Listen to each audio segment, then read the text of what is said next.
6월 4일 수요일 하나님께서 주시는 말씀은 민수기 33장 1절부터 37절까지입니다. 봉독하겠습니다. 모세와 아론의 인도로 대오를 갖추어 애굽을 떠난 이스라엘 자손들의 노정은 이러하니라.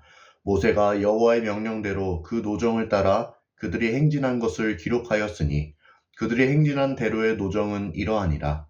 그들이 첫째 달 15째 날에 라암셋을 떠났으니 곧 6월절 다음 날이라. 이스라엘 자손이 애굽 모든 사람의 목전에서 큰 권능으로 나왔으니 애굽인은 여호와께서 그들 중에 치신 그 모든 장자를 장사한 때라. 여호와께서 그들의 신들에게도 벌을 주셨더라.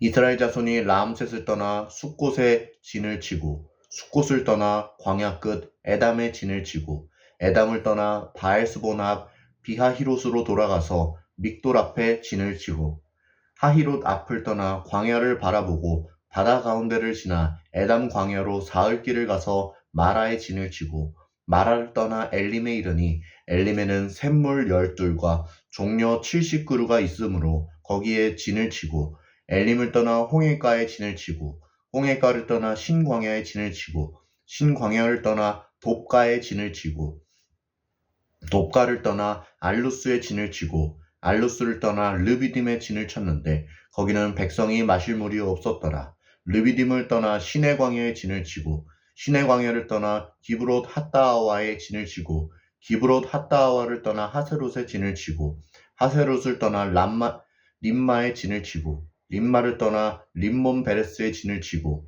림몬 베레스를 떠나 림나에 진을 치고 림나를 떠나 리사에 진을 치고 리사를 떠나 그헬라다에 진을 치고 그헬라다를 떠나 세벨산에 진을 치고 세벨산을 떠나 하라다에 진을 치고 하라다를 떠나 마켈롯에 진을 치고 마켈롯을 떠나 다핫에 진을 치고 다핫을 떠나 데라에 진을 치고 데라를 떠나 미가에 진을 치고 미가를 떠나 하스모나에 진을 치고 하스모나를 떠나 모세롯에 진을 치고 모세롯을 떠나 브네아 아간에 진을 치고 브네아 아간을 떠나 호라깃갓에 진을 치고 호라깃갓을 떠나 욥바다에 진을 치고 욥바다를 떠나 아브로나에 진을 치고 아브로나를 떠나 에시온게벨에 진을 치고 에시온게벨을 떠나 신광야 곧 가데스에 진을 치고 가데스를 떠나 에돔 땅 변경의 호르산에 진을 쳤더라. 이스라엘 백성이 드디어 가나안 땅을 눈앞에 두고 있습니다. 이 얼마나 감격스러운 순간입니까? 모두가 이날만을 기다려왔으니 말입니다. 그런데 하나님은 이때 모세로 하여금 그동안 이스라엘 백성이 걸어온 노정을 기록하게 하십니다. 그 이유는 무엇이었을까요? 그것은 이스라엘을 가나안 땅으로 인도하신 하나님의 권능과 신실하심을 그들에게 영원히 기억시키기 위함이었습니다. 이스라엘은 결코 그들 자신의 힘으로 애굽을 탈출한 것이 아니었습니다. 그들이 광야에서 생활할 수 있었던 것도 하나님의 은혜였죠. 이것은 이스라엘이 가나안에 들어간 후에도 계속해서 기억해야 할 일이었습니다. 지난 40년간 이스라엘이 걸어온 여정 자체가 하나님이 이스라엘과 어떻게 동행하셨는지를 보여주는 살아있는 역사인 것입니다. 그래서 모세는 그동안 이스라엘이 어떤 길을 걸어왔는지를 기록하기 시작합니다. 먼저는 라암셋입니다. 하나님은 그분의 크신 권능으로 그분의 백성을 애굽에서 구하셨습니다. 하나님이 10가지 재앙으로 애굽을 벌하시고 또 그들의 신들까지도 벌하신 사실을 성경은 기록하고 있습니다. 한편 8절에 보면 이스라엘이 홍해바다를 건넌 사건이 기록되어 있습니다. 세상에 그 어떤 신이 또 어떤 우상이 바다를 반으로 가를 수 있겠습니까? 이스라엘 백성은 그 놀라운 기적을 직접 눈으로 보고 체험하였습니다. 하지만 그럼에도 불구하고 이스라엘 백성은 마실 물이 없어지자 하나님을 원망하기 시작합니다. 그곳이 바로 14절에 나오는 르비딤입니다. 여러분도 기억하시지요? 그 외에도 이스라엘이 율법을 받았던 시내 광야, 불순종으로 인해 징벌을 받은 기브롯 핫다와 아론과 미리암이 모세를 비판했던 하세롯까지 모세는 그동안 이스라엘이 어떤 여정을 거쳤는지를 자세히 기록하고 있습니다. 그렇게 라암셋으로부터 시작하여 호르산까지 기록한 것이 오늘 우리가 읽은 말씀의 내용입니다. 오늘 주시는 메시지입니다. 첫째, 하나님이 우리와 함께 하십니다. 하나님은 이스라엘에게 가나안 땅을 약속하셨지만 그곳에 가기 위해서는 이스라엘 백성들은 광야를 지나야만 했습니다. 광야. 이 광야가 어떤 곳인지 조금이나마 알고 싶으시면 인터넷에 광야 이미지를 검색해 보시기 바랍니다. 바위와 모래, 그리고 흙밖에 없는 황량한 땅이 바로 광야라는 사실을 알 수 있으실 것입니다. 그 먹을 것도 없고 마실 물도 없는 광야에서 이스라엘 민족은 어떻게 40년을 버틸 수 있었을까요? 만약 그들이 강인한 체력과 강철 같은 의지, 그리고 전문 생존 기술을 알아 그곳에서 살아남은 거라면 우리는 그들의 이야기를 들을 필요가 없을 것입니다. 왜냐하면 우리는 그렇게 특별한 사람이 아니거든요. 저는 결코 그런 식으로 해서는 광야에서 살아남을 자신이 없습니다. 그러나 이 말씀이 수천 년이 지난 지금 우리에게도 들어맞는 것은 이스라엘의 역사 자체가 하나님이 그들과 함께 하신 일들을 기록한 것이기 때문입니다. 이스라엘이 가나안으로 가기 위해 거쳐야 했던 광야 여정은 결코 쉬운 길이 아니었습니다.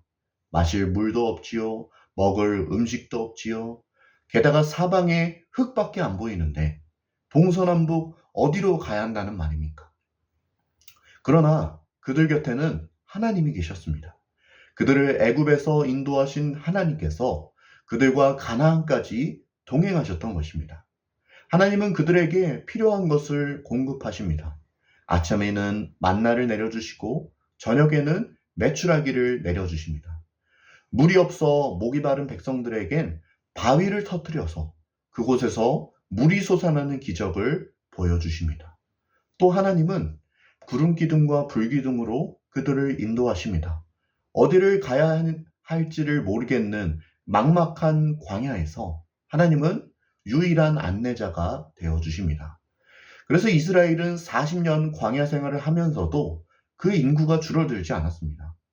애굽에서 탈출한 후에도 성인 남성 60만, 40년이 지난 후에도 성인 남성 60만입니다. 하나님이 지켜주신 것입니다. 이처럼 하나님은 우리와 늘 함께 하시며 우리를 도우시고 지키십니다. 우리가 광야를 지난다고 해서 하나님이 우리를 떠나신 것이 아닙니다. 하나님은 늘 우리와 함께 하시며 지금도 여러분을 보호하고 계십니다. 우리가 어느 때나 이 사실을 붙들고 살아가기를 원합니다. 하나님이 우리와 함께 하신다. 하나님이 우리와 함께 하신다. 그렇게 오늘도 우리와 함께 하시는 하나님을 기억하며 살아가는 저와 여러분이 되기를 간절히 소원합니다. 둘째 주시는 메시지입니다. 모든 것이 하나님의 은혜입니다. 이스라엘은 애굽에서 하나님의 놀라운 권능을 체험합니다. 그것은 하나님이 10가지 재앙으로 애굽과 그 땅의 우상을 벌한 일이었습니다. 그런데 이스라엘은 그 놀라운 기적을 체험하고도 얼마 지나지 않아 하나님을 원망합니다. 하나님의 능력을 의심합니다. 그때마다 하나님은 거듭하여 기적을 보여주시고 그들에게 말씀하시지만 이스라엘은 조금만 어려움이 있을 때마다 하나님께 불평합니다. 정말 하나님께 벌을 받아 광야에서 다 죽어도 모자랄 사람들입니다. 그러나 하나님은 그들을 용납하십니다. 그들을 포기하지 않으십니다. 그냥 이스라엘 백성을 버리시고 다른 말 잘 듣는 백성을 선택하여 다시 시작하실 수도 있으셨지만 하나님이 이스라엘을 끝까지 붙드십니다. 그들이 아직 가나안에 들어갈 준비가 되지 않은 것 같으니 하나님은 그들을 연단하십니다. 포기하는 것이 아니라 훈련하십니다. 그 훈련을 받는 것이 광야입니다. 그 길은 매우 힘든 길이었습니다. 그러나 이스라엘이 가나안에 가기 위해 꼭 필요했던 길이었습니다. 그리고 결국 하나님은 이스라엘을 가나안 코앞까지 인도하십니다. 그분이 약속하신 땅으로 결국에 이스라엘을 인도하십니다. 그러니 이 모든 것이 은혜입니다. 애굽에서 건져주신 것만 해도 감사한데 그분은 우리에게 가나안을 약속해 주십니다.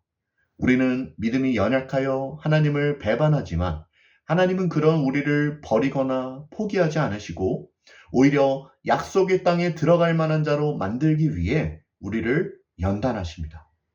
여러분, 사람을 변화시키는 것이 쉽습니까? 아니면 그냥 버리고 새 사람을 세우는 것이 쉽습니까? 당연히 새 사람을 세우는 것이 쉽습니다. 그러나 신실하신 하나님은 그러지 않으시고 우리를 끝까지 인도하십니다. 그리고 결국 가나안까지 인도하십니다. 그러니 모든 것이 은혜가 아닐 수 없습니다. 지금은 힘들지만 지나고 보면 광야길도 은혜입니다. 왜냐하면 그 길이 나에게 꼭 필요한 것이었기 때문입니다. 아무리 힘들고 어려워도 지금도 여전히 우리가 하나님의 은혜 안에 있다는 사실을 기억하시기 바랍니다. 우리 하나님은 은혜가 많은 하나님이십니다. 그분은 지금도 여러분과 함께 하시며 여러분을 신실하게 인도하고 계십니다. 이 사실을 기억하며 오늘 하루도 그 주님과 동행하는 우리 모두가 될 수 있기를 간절히 소원합니다. 함께 기도하겠습니다. 사랑 많으신 주님, 오늘 우리에게 소중한 주의 음성 들려주시니 감사합니다. 은혜가 많으신 주님, 그 주님이 우리와 함께 하시고 우리를 인도하시니 참으로 감사합니다. 우리와 늘 함께 하시는 그 주님을 기억하며 그 주님을 마음에 품고 오늘 하루도 주님과 동행하는 저희 모두가 될 수 있게 은혜를 더하여 주옵소서. 살아계신 예수 그리스도의 이름으로 기도드립니다. 아멘.